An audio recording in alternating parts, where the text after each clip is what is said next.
नमस्कार, मैं हूं शिरीष मिश्रा। छत्तीसगढ़ की बात में आप सभी का स्वागत है। पिछले कुछ समय से प्रदेश में जनप्रतिनिधियों और अधिकारियों के बीच तालमेल की कमी नजर आ रही है। इस स्थिति में अधिकारियों पर जनप्रतिनिधि भारी पड़ते नजर आ रहे हैं। जनप्रतिनिधियों द्वारा अधिकारियों को गाली गलौज और धमकी तो पुरानी बात हो गई है, अब नेता अफसरों को मारने के लिए चप्पल भी उठा रहे हैं। आखिर छत्तीसगढ़ में इस तरह की स्थितियाँ क्यों बन रही हैं? क्यों आपे से बाहर हो रहे हैं जनप्रतिनिधि? क्या इसके लिए अफसरों का रवैया जिम्मेदार है? और अगर ऐसा है भी तो किसी को चप्पल मारने के लिए उठाना कितना जायज़ है? ऐसे कई सवाल हैं जिन पर दोनों पक्षों से बातचीत करेंगे, लेकिन उससे पहले देखते हैं कि रिपोर्ट।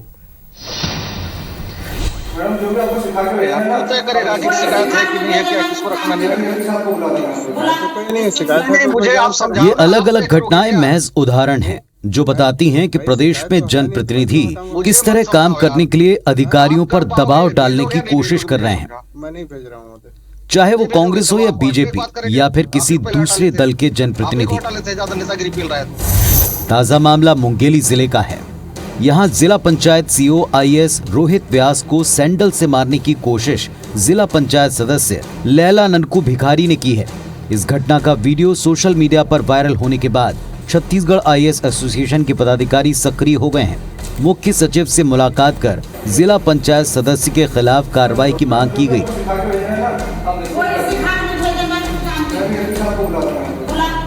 तो वहीं जिला पंचायत अध्यक्ष और सदस्य भी अधिकारी के खिलाफ लामबंद हो गए। दोनों पक्षों ने एक दूसरे के खिलाफ थाने में शिकायत भी की है। मैं सीओ सर के पास गई थी कि मेरा स्वीकृति रोक दिया सर, तो स्वीकृति दे दो ऐसे करके। तो वो बोले कि प्रभारी मंत्री के पास जाओ, ऐसे करके बोली। 6 महीने हो गए स्वीकृति हुए, मेरा काम को स्वीकृति नहीं दे रहे हैं सर, रोक दिया। बार बार जाती हूँ तो अभद्र व्यवहार करते हैं सर मेरे से। कोई काम सैंक्शन के लिए जिला पंचायत गई थी और उसमें जिला पंचायत सीओ हैं, उनके द्वारा दुर्व्यवहार किया गया, जातिगत ऐसा शब्द उपयोग किया गया, ऐसा करके मतलब आवेदन में लिख कर दी है। सीसी कैमरा सब मतलब लगे रहते हैं, उसकी भी जांच की जाएगी तकनीकी रूप से। बहुत ही निंदनीय घटना है। अगर एक सीनियर मोस्ट आईएएस ऑफिसर के साथ ऐसा हो सकता है तो कल को हम में से कोई भी हो सकता है।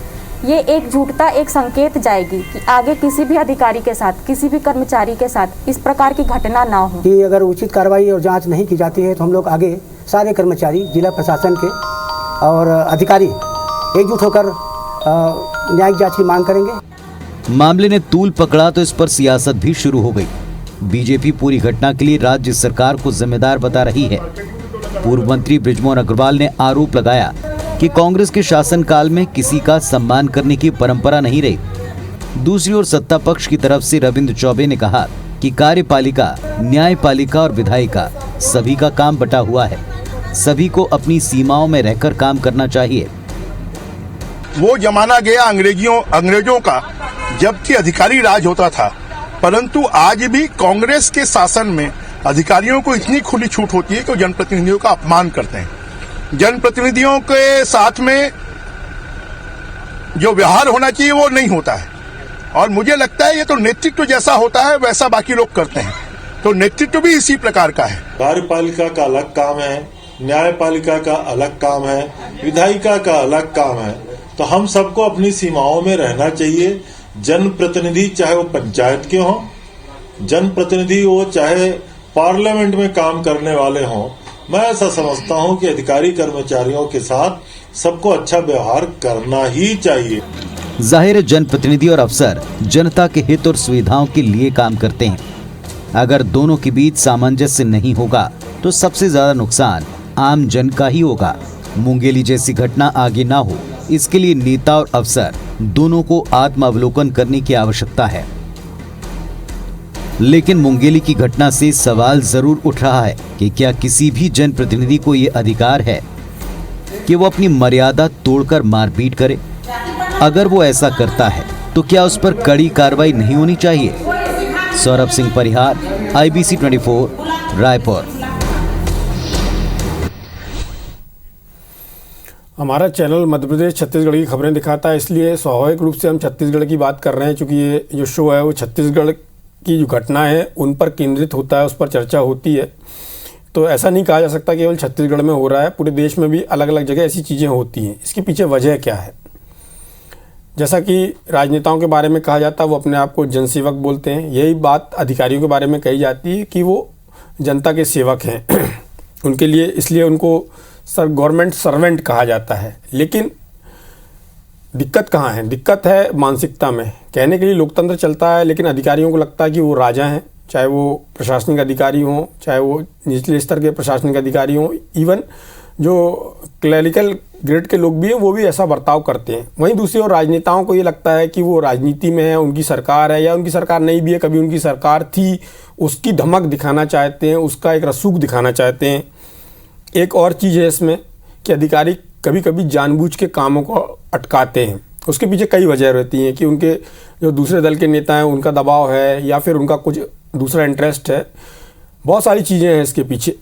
असली वजह क्या है कोई नहीं समझ पाता, लेकिन इस चर्चा के दौरान ऐसा ज़रूर होगा कि जो दूसरी पार्टी के नेता हैं या एक दूसरे पे आरोप लगाएंगे हमारी सरकार के समय नहीं होता था और इस सरकार के समय हो रहा है। इससे हटके यदि कोई बात होगी तो ज़्यादा अच्छी होगी। खैर, हमारे साथ दो खास मेहमान हैं। बेलतला से विधायक रजनीश सिंह जी हैं, भारतीय जनता पार्टी के नेता हैं और बहुत सुलझे हुए व्यक्ति हैं। शिशुपाल शौरी जी हैं, पूर्व प्रशासनिक अधिकारी हैं, वर्तमान में कांकेर से विधायक हैं, संसदीय सचिव हैं। आप दोनों का बहुत बहुत स्वागत है।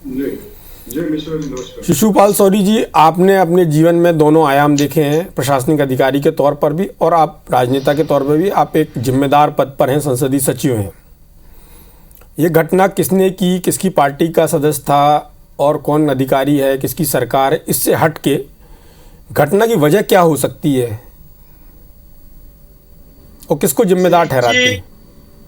श्री जी, मैं अपने पूरे प्रशासनिक जीवन में इस तरह की दिक्कतें मेरे साथ कभी नहीं आई, और ये डिपेंड करता है कि चाहे राजनेता हो चाहे वो अधिकारी हो, अगर उनको अपने दायरे मालूम है तो ये विवाद कभी नहीं आएगा। अपने बातों को शालीनता से रखना, क्योंकि जब राजनेता बनते हैं तो एक प्रतिनिधित्व करते हैं अपने क्षेत्र के, और एक उनसे ये उम्मीद की जाती है कि उनके जो भी मांगे होंगी जनता के लिए होंगी, और जो बात वो कहेंगे शालीनता से कहेंगे। इसी तरह अधिकारियों के भी एक कर्तव्य होनी चाहिए कि ये जो व्यक्ति है आया है उसके सामने, ये एक प्रतिनिधि है जनता का जिसको उन्होंने चुना है, तो उसके समस्याएं हैं, हो सकता है उसका वाजिब भी हो सकता है, कई बार हो सकता है वाजिब ना हो, किंतु उसको किस तरह से उसको समझाएं कि कितने काम किए जा सकते हैं, कितने नहीं किए जा सकते, तो ये इसमें कहीं कोई दिक्कत नहीं, क्योंकि पूरे जो नियम और कानून बनाने की जो बात होती है विधायिका करती है। जो अधिकारी कर्मचारी है वो एक फ्रेमवर्क में काम करते हैं जिनके एक सीमाएं हैं, उस सीमाओं से आगे नहीं जा सकते। कई बार हमारे जनप्रतिनिधियों को ऐसा लगता है कि ये जानबूझ के अटका रहे, कई बार ऐसा होता है। कई बार हमारे जो नीचे से लेकर ऊपर तक के जो सिस्टम बने हैं, बाबू से लेकर बड़े बाबू, फिर उसके बाद और सेक्शन ऑफिसर लेवल के, फिर इस तरह की पूरी एक बनी हुई है। इस पूरी कड़ी में कहीं पर भी कोई विपरीत मानसिकता का अगर अधिकारी या कर्मचारी बैठा है तो इससे अनावश्यक विलंब होता है। किंतु मैंने देखा है कि जो ऊपर लेवल के अधिकारी है उसमें संवेदनशीलता होती है। आईएएस लेवल का अधिकारी जिसका भी वो घटना को उल्लेख हो रहा है, उसका क्या है मुझे नहीं मालूम, किंतु मैं ये कह सकता हूं कि इनकी जो ट्रेनिंग है इस तरह से होते हैं कि ये सारे चीजों को समझते हैं। नीचे स्तर के लोगों पे हम जरूर कह सकते हैं कि उनकी ट्रेनिंग इतने गंभीरता से नहीं होती और इतने गंभीरता से कोई लेता भी नहीं है, किंतु लेना चाहिए। आज हमारी जो संवैधानिक व्यवस्था है, हमारे जो प्रशासनिक व्यवस्था है, इसको समझने की आवश्यकता है, चपरासी से लेकर ऊपर तक के चीफ सेक्रेटरी तक। इसी तरह ये जिस व्यवस्था को हमारे पंच से लेकर हमारे जो मुख्यमंत्री तक की पूरे सिस्टम को समझने की आवश्यकता है। जन नेता जो होते हैं, शीर्ष स्तर पे जो होते हैं, उनका एक लंबा तजुर्बा होता है प्रशासन का भी और शासन का भी, तो इनसे उम्मीद नहीं की जा सकती। किंतु अभी हाल के घटनाओं ने ये भी झुठला दिया है कि जो हमारे पूर्व मंत्री, मुख्यमंत्री जैसे व्यक्ति भी अगर इस तरह का भाषा, अमर्यादित भाषा को उपयोग करे तो समझ में नहीं आता। अब हमारे बहन ने क्या कहा ये मुद्दा नहीं है। मुद्दा ये है कि हमको अपने मर्यादाओं में रह के अपने आचरण करने चाहिए। एक प्रतिबद्धताएं होनी चाहिए, अपनी सीमाएं होनी चाहिए। और मैंने कहा कि मैं दोनों ही अपना देखा है, दोनों ही आयाम देखे, दोनों ही पक्षों में मैंने कुछ बैठ के काम किया है, एक अधिकारी के रूप में भी और एक राजनेता के रूप में भी। तो मुझे नहीं लगता कि अगर हम अपनी मर्यादा को ध्यान में रखते हुए, अपनी सीमाओं को ध्यान में रखते हुए अपनी बातों को कहे तो आपके काम नहीं होंगे। काम वो सारे काम होंगे जो एक संभव है, जो नहीं होते हैं, जो आगे की बात है, नियम में परिवर्तन की बात है, कानून में परिवर्तन की बात है, उसके एक अलग रास्ते होते हैं। रहा तक सवाल हमारे कांग्रेस पार्टी का, आप सब जानते हैं कि 15 साल के बाद आई है। अभी जनता की भी अपेक्षाएं बढ़ गई है और हमारे जो चुन के आए हैं उन प्रतिनिधियों का भी एक लगता है कि उनको बड़ी तेजी से काम करना है। कोरोना काल में बहुत सारे काम नहीं हुए, अभी सब लोग काम अपना कराना चाहते हैं, जनता भी चाहती है कि उनके काम जल्दी से हो। इस आभापापी में कुछ घटना हुई हो, उसका हम उस घटना पे नहीं जाएंगे। आज जो आपने एक बात कही कि ये बातें, कोई सरकार आती है, कोई जाती है, पर अधिकारी और कर्मचारी तो वही है। अगर हम दोष दें कि नहीं हमारे काल में ऐसा होता था, अब हमारे काल में ऐसा हो रहा है, तो मैं समझता हूँ कि एक राजनीतिक बातें हो सकती है, किंतु जो एक व्यवस्था जो एक हम बनाना चाहते हैं कि एक स्वच्छ प्रशासन देंगे, जनता के काम बिना किसी रुकावट के होंगे, तो इस दिशा में सभी पक्षों को अपने अधिकारों के बारे में, अपने जो ड्यूटीज के बारे में जानना चाहिए। और मैं तो राजनेताओं से हाथ जोड़ के कहना चाहूंगा कि ये आइकन होते हैं अपने वोटर्स के, उनके एक बहुत बड़ा फैन फॉलोइंग होता है, तो ये कम से कम ऐसे आचरण ना करे जिससे कि एक विपरीत छवि बने। एक हमारे साथ रजनीश सिंह जी भी हैं। रजनीश जी, आपने शिशुपाल शौरी जी को भी सुना होगा, घटना के बारे में आपको जानकारी भी होगी, चूंकि बिलासपुर से आप हैं। आप पूरी घटना को कैसे देखते हैं? और इस तरह की जो घटनाएं होती हैं, आपकी पार्टी के समय भी बहुत सारी चीज़ें होती थी, जब आपके जो गृह मंत्री थे नंदकीराम कुंवर, वो भी आरोप लगाते थे कि अधिकारी अफसरशाही हावी है। अभी रामविचार नेताम जी ने भी अधिकारियों के बारे में कुछ कहा, और ऐसा ये चलता रहता है राजनेताओं को। क्या ये जो राजनेता हैं या जो राजनीतिक पार्टी के जो कार्यकर्ता हैं, चाहे आपकी पार्टी हो चाहे कांग्रेस हो, क्या अपना प्रभुत्व दिखाने के लिए, या फिर ऐसे राजनेता जिनका प्रभुत्व दिखता है उनके जैसा दिखने के लिए, या एक्चुअल में उनका जो काम है वो अधिकारी अटका रहा है, तब ऐसी स्थिति बनती है? मिश्रा जी, देखिए, संविधान में बिल्कुल स्पष्ट है कि विधायिका का अलग काम है और कार्यपालिका का अलग काम है। निश्चित रूप से चुने हुए जो जनप्रतिनिधि रहते हैं उनके ऊपर बहुत प्रेशर रहता है और वो हर प्रकार के प्रेशर का सामना करना पड़ता है। सिर्फ उसके पास बिजली के लिए कि पानी के लिए नहीं आते, तमाम प्रकार के लोग उनके पास आते हैं। एक अधिकारी यदि वो बिजली का विभाग देखता है तो उसके पास तो लोग सिर्फ बिजली की समस्या लेके जाते हैं, लेकिन जनप्रतिनिधि जो होता है उसको व्यक्तिगत से लेकर के जो सामाजिक सरोकार के हैं और विकास के काम, ऐसे बहुत सारी चीजों को लेकर के आते हैं, इसलिए उनके ऊपर प्रेशर रहता है। दूसरी बात, जो विधायिका के लोग हैं, जो इसके कार्यपालिका के लोग हैं, जिनको ये काम एग्जीक्यूट करना है, उनके पास भी प्रेशर रहता है। बिल्कुल ये हम कहें कि उनके पास किसी प्रकार का दबाव नहीं रहता, निश्चित रूप से उनके पास भी दबाव रहता है, लेकिन एक अच्छे विधायिका और कार्यपालिका में समन्वय का जो बहुत अच्छा जो स्वरूप हो सकता है, तालमेल होता है। लेकिन मैं बिल्कुल आरोप नहीं लगाऊंगा यदि सकारात्मक चर्चा, आपने शुरुआत में कहा कि सकारात्मक चर्चा करें तो ज्यादा बेस्ट होगा, मैं बिल्कुल आरोप नहीं लगा रहा, लेकिन हम देख रहे हैं। आपने ये भी कहा कि 15 साल में भारतीय जनता पार्टी में घटनाएं 1-2 ऐसी हुई कि हमारे नेता लोगों ने अफसरशाही के बारे में बयान दिया। निश्चित रूप से ये आज का तत्कालिक घटना नहीं है, न तत्कालिक परिस्थिति है, लेकिन इन 3 वर्षों में जो स्थितियां, मैं उदाहरण बहुत सारे हैं, नहीं देना चाहता, लेकिन ये स्थितियां बार बार बन रही। कभी अधिकारी के साथ अन्याय हो रहा है और कभी जनप्रतिनिधि के साथ अन्याय हो रहा है, वो साफ साफ दिखता है। हम एक पक्ष को भी इसमें बिल्कुल मैं अभी कहने की स्थिति में इसलिए नहीं हूं कि मैं कई ऐसे घटनाएं को देखा हूं, सुना हूं, समझा हूं कि जिसमें अधिकारी ने जनप्रतिनिधि का बहुत अपमान किया है, उसका काम नहीं किया, जिसके कारण वो थोड़ा सा मानव स्वभाव के कारण वो कुछ ऐसा कर दिया जिसको नहीं करना चाहिए। इसी प्रकार कई ऐसे काम है जिसमें जनप्रतिनिधि भी अपना जो अधिकार उसको दिखाने के लिए, जताने के लिए अधिकारियों के साथ दुर्व्यवहार की। तो ये दोनों तरह की जो घटनाएं हुई है, और इस सरकार में यदि ये बात यदि शुरू से रहती, उस बात को रोकने की यदि ये कोशिश करती, बार बार विधानसभा में भी सामान्य चर्चा में आ रहा है, विधानसभा छोड़ दीजिए तो और भी अन्य जो सार्वजनिक जगह वहां पर भी जनप्रतिनिधि बोल रहे हैं, और कांग्रेस पार्टी बोल रही है, शिशुपाल जी है बैठे हैं, कांग्रेस पार्टी के लोग भी बोलते हैं कि जनप्रतिनिधियों के साथ वो सम्मान नहीं हो रहा, उनके छोटे छोटे काम अटकाए जा रहे हैं, और ऐसी बात भी कई अधिकारी कर देते हैं जिससे कि जनप्रतिनिधि को बहुत अपमानित लगता है।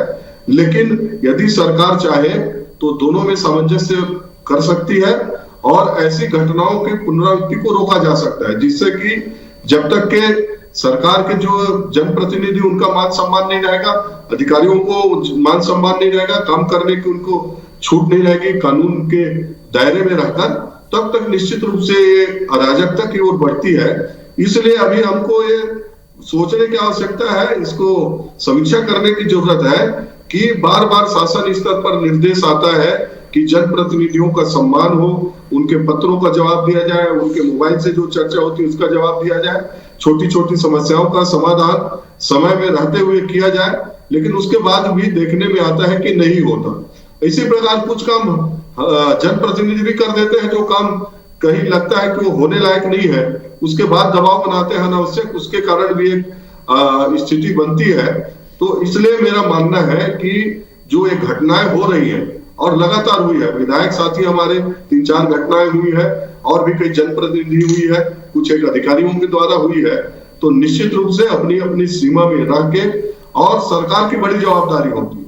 हम 15 साल में बात में रहेंगे तो 2 साल बचा है। मेरा स्पष्ट मानना है कि सरकार का 3 साल हो गया है, 2 साल इनका बाकी है, तो सामंजस्य बनाना और ये स्थिति पुनः न बने, वर्तमान सरकार की जवाबदारी है। यदि वो ये बोलते हैं कि 5 साल पहले तो ये हुआ था, ऐसा होता था, तो निश्चित रूप से रोकी नहीं जा सकती। रजनीश सिंह जी, आपने भी बहुत चर्चा में सकारात्मक रुख अपनाया हुआ है, हमें अपनी इस चर्चा को जारी रखेंगे। इसमें प्रशिक्षण का कितना महत्व हो सकता है?